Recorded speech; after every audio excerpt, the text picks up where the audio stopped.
Saya pernah dicerita oleh salah satu tukang pijitnya guru saya, Al Habib Umar bin Muhammad bin Hafid. Karena dia pernah mengambil ilmu di Pondok Sidogiri, dia cerita kepada saya. Dulu ada salah satu kiai, namanya Kiai Bahar. Kiai Bahar ini kecil, masih kecil waktu itu, belum jadi kiai.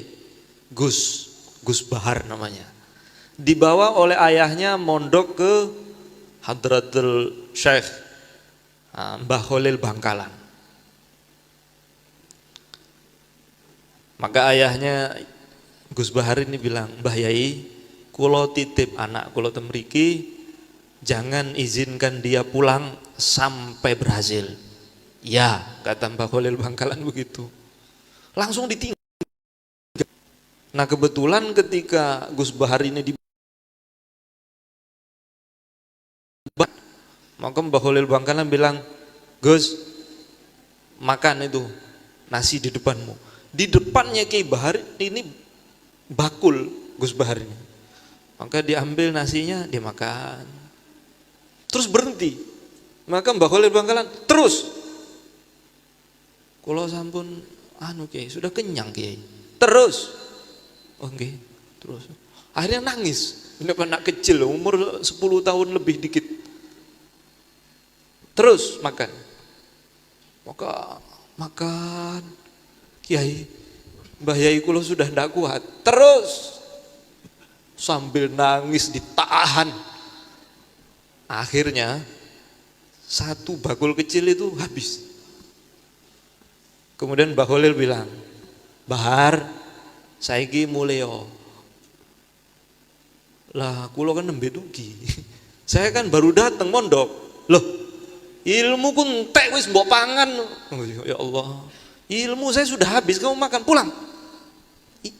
Masya Allah. Maka umurnya masih kecil seperti itu sudah jadi kiai. Karena berkah taat kepada guru pertama kali suhbah.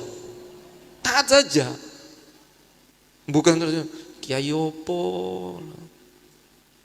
Lagi teko dikon mangan ngenteni sakmene mbane. Lho, ndak ya ndang kon buka kitab apa piye? Enggak, bukan begitu. Sabar sama kiai, itu intinya mondok. Maka akhirnya Gus Bahar ini jadi kiai termuda. Dan kadang masih main apa namanya? Main neker, kelereng. Itu ada orang soan, dia yang ditegur.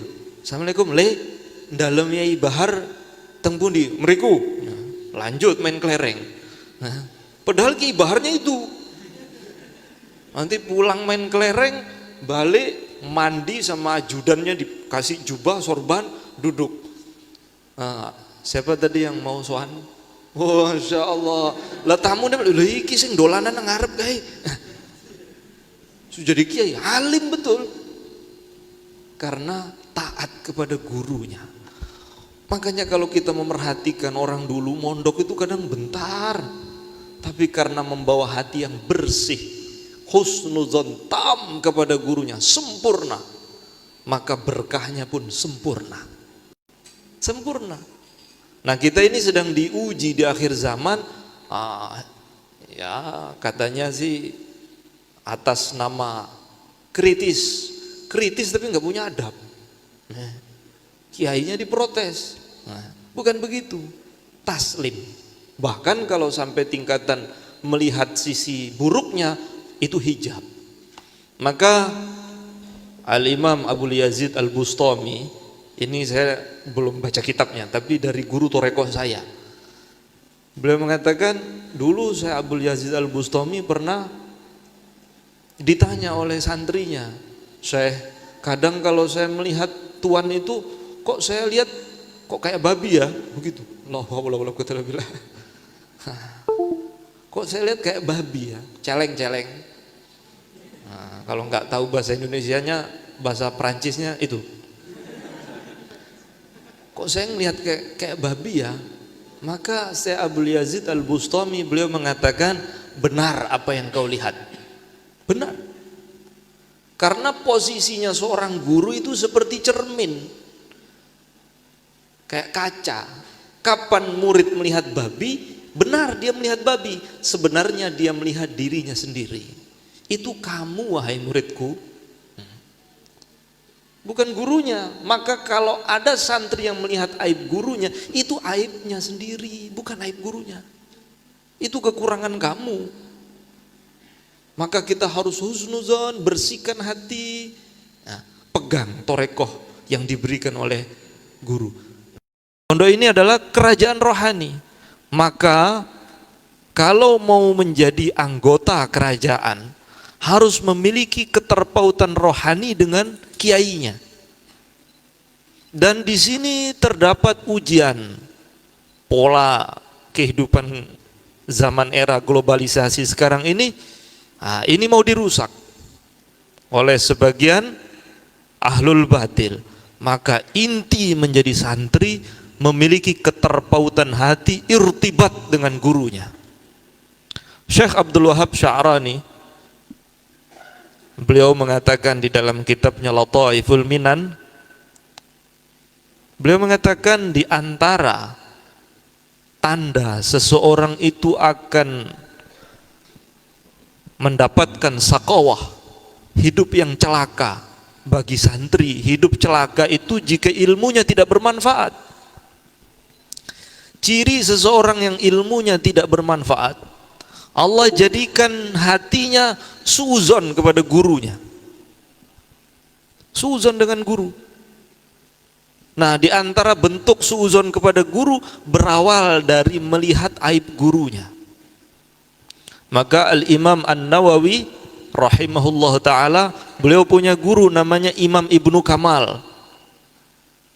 Beliau kalau mau masuk madrasah, Imam Nawawi Ad-Dimashqi ini punya amalan unik. Beliau sodakoh. Beliau sodakoh, dari amal sodakohnya tersebut beliau tawasul, ya Allah, dengan amalan sodakohku tersebut tutuplah aib guruku. Karena jika orang sudah melihat kekurangan gurunya, dia tidak bisa menerima ilmu itu secara taslim, sulit taat. Karena dia akan bilang di dalam hatinya, Allah dia juga begitu. Nah, hijab ini. Jangan sampai santri itu kerentek di dalam hati, Allah kiai juga begitu. Jangan. Husnuzon tam. Ini dia kunci menjadi santri yang sukses di sini. Hingga suatu hari Imam Nawawi dipanggil oleh gurunya Syekh Ibnu Kamal ini. Nawawi, nah, ayo makan sama saya.